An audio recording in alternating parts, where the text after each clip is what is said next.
All right, welcome everybody to another episode of Dog Talking Coffee with me, Richard Hines.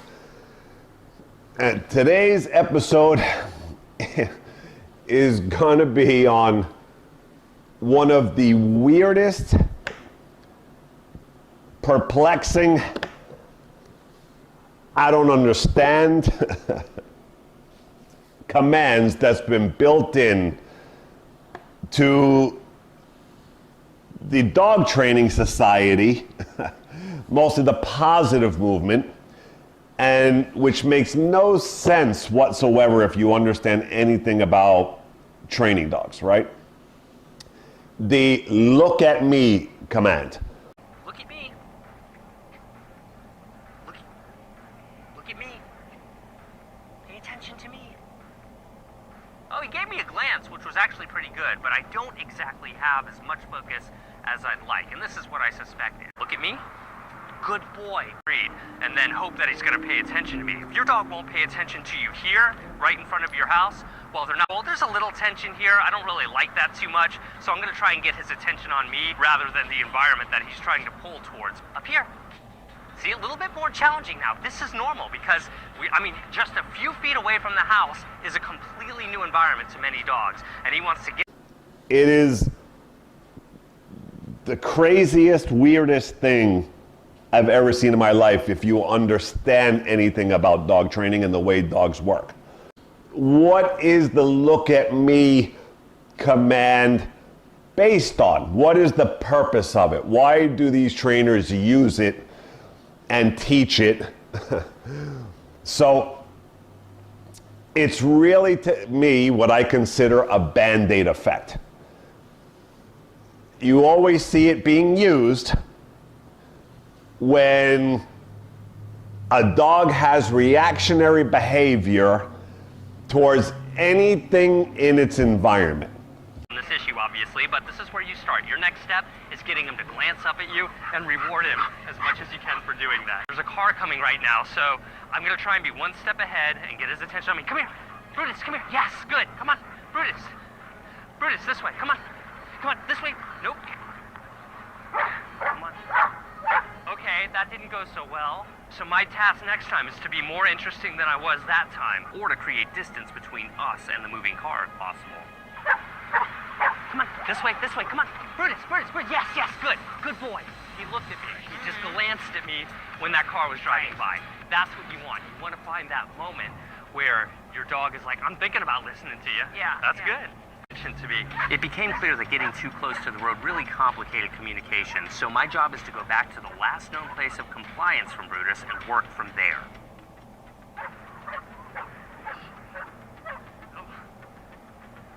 If your dog won't take treats, you need to create distance. You can't be in front of a heavy distraction. If they're like, I care more about that distraction than this issue, obviously, but this is where you start. Your next step is getting him to glance up at you and reward him as much as you can for doing that. Right? Examples. Here, the dog wants a squirrel. And so it doesn't look at the squirrel and want the squirrel. We go, look at me. Right? And we have the dog turn and look away from the animal and look at our face and give it a treat for not looking at the squirrel and looking at us. So let's head on out to the park and see how things go there. And now we're here in this crazy, distracting environment. Let's give Bentley some time to get comfortable and sniff around before we ask him to pay attention to me. Training. Look at all these birds around here, and look, he doesn't even want to eat that. If you're doing leash training and your dog won't take a treat, like I got a big old handful of turkey right here, and you can see how Bentley doesn't even want it because the smells are overwhelming, the sights, the sounds, all of that. So look at me. Look at me. Pay attention to me. Or dog reaction, right? Reactivity towards dogs. He's pulling towards two other dogs over here. What I'm going to do is I'm going to come back over here. Come on. No, ma'am. Let's go. Come on. Over here. Sit. See this? Do you see how she won't take the treats right here? That's because she is so focused on these dogs that are walking right now. I can't even push the chicken in her mouth because she wants to get to those dogs over there. I need to get her attention on me. So my goal is to create distance away from the distraction. So I'm gonna go that way right now and get away from those other dogs. That's the thing. Come on. Come on. Over here. Come on. It's okay. And she's got a really high-pitched squealer. Come on. Yes, yes. Well, almost. Gotta go farther. So I'm still not far enough away from the distraction. I gotta keep going. Now I'm gonna test for compliance over here. Sit. No, still don't have it. Just as examples, right? Dogs who are well trained don't ever need to look at our faces. No matter what they're doing, how high level of state they're in, when the training is done to a high level and elite level, and when I say that, I mean that those levels really mean that a dog is trained, right? They're trained. They're fluent in their understanding of training. So, give you a few examples. Here, just one of, here's a dog. That day that I just started that was crazy and could not be controlled, the owner never walked the dog anymore. Because it sees a dog, it goes out of its mind.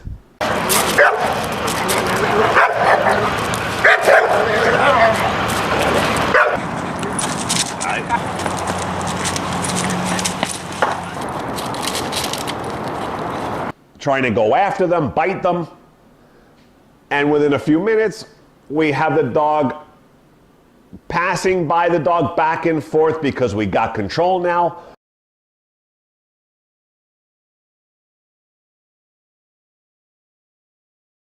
Good boy. Hey.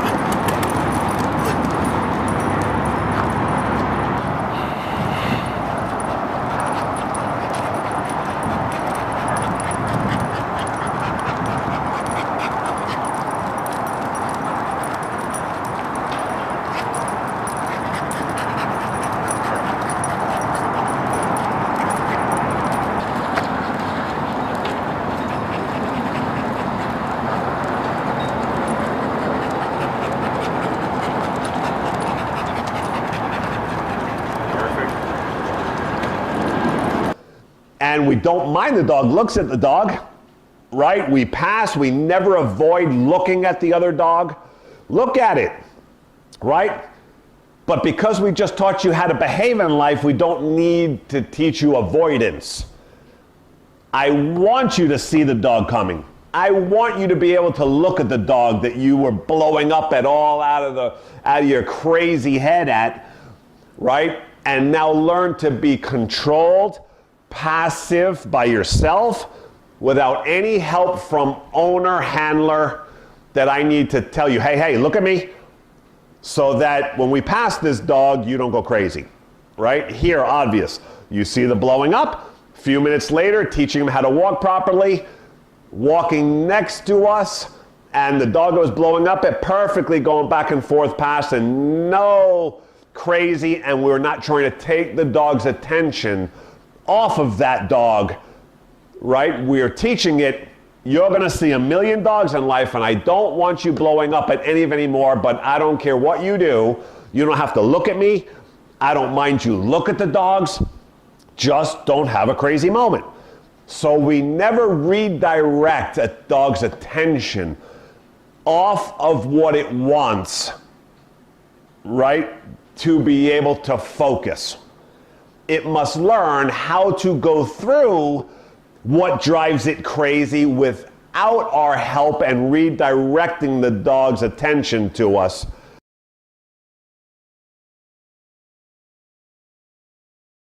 Okay. All right, whenever you're ready. We can go close. Yeah, you want? We'll get close.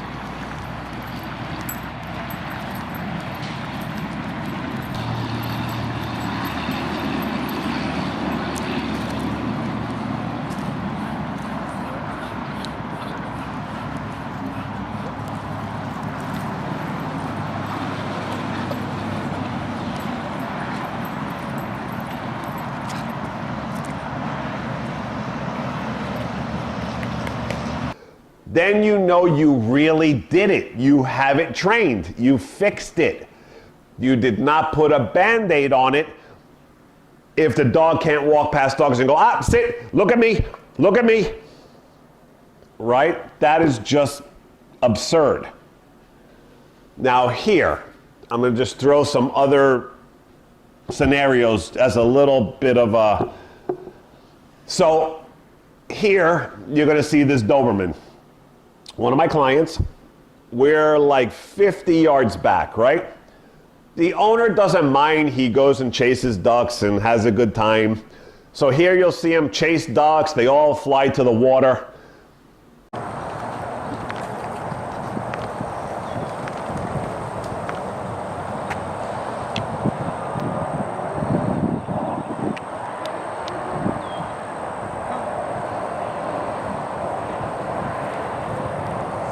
And then the dog is going to be running on the water ledge. He wants the ducks, right? He wants to get in the water. He's trying to figure out how to get close enough to the ducks. And then, out of nowhere, he's going to ask for a sit command while the dog is hunting the lake, while he's not looking at us 50 yards away. Ain't no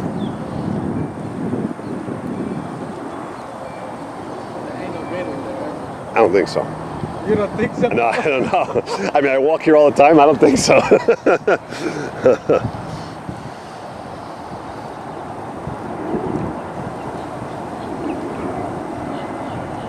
Tell him. Sit. Good boy.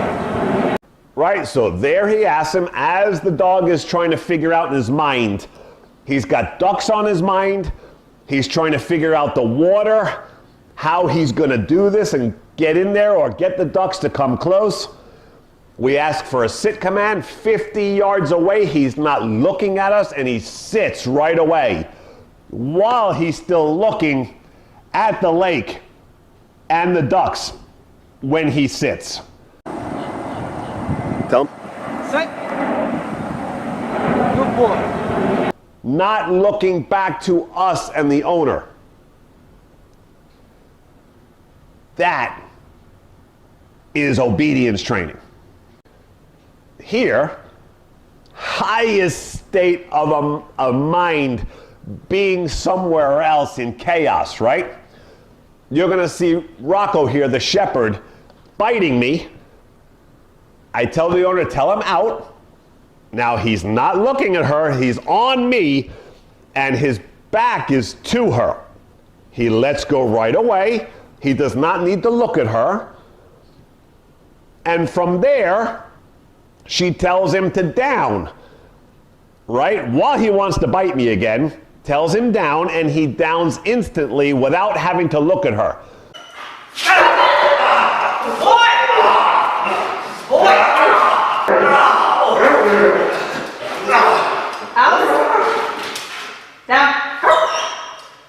She's behind him and his mind is on me and he can't see her. So he outs out of aggression, he downs at her.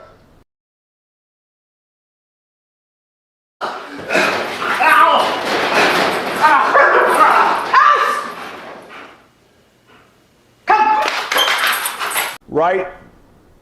This is high level dogs, right? There's no such thing as look at me to get them, right? Dogs should be able to listen from wherever you are with their backs to you. They understand fluently the commands, right? He knows he must let go the first time he's told. He instantly lets go perfectly without looking at her or knowing where she is. Down, boom. In his mind, he's thinking about rebiting, but he listens to her while his mind is somewhere else, and she's all the way behind. He doesn't need to be looking at her or seeing her to respond to commands. And he's in a highest state of aggression fight mode right now, and he still listens perfectly when she tells him to do something and he's really in an emotional state somewhere else. Here, I show one of my golden retriever puppies. Loves this other little puppy, right? They play together, they go crazy together.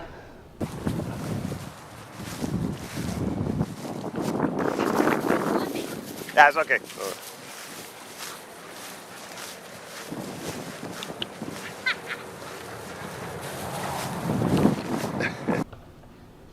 So I'm using this little puppy against the Golden to test her skills of listening when she's not paying attention. This would be the same as her going to a duck, her going to an animal, whatever it would be. Her passion to play with dogs, and this little dog she loves, I'm using it just as if she was gonna go chase an animal, right? So here you're gonna see, from the corner of the screen, she dive bombs into the ground and wants to get under the owner and play with this puppy. And as soon as I call her, boom, she flies out in an instant.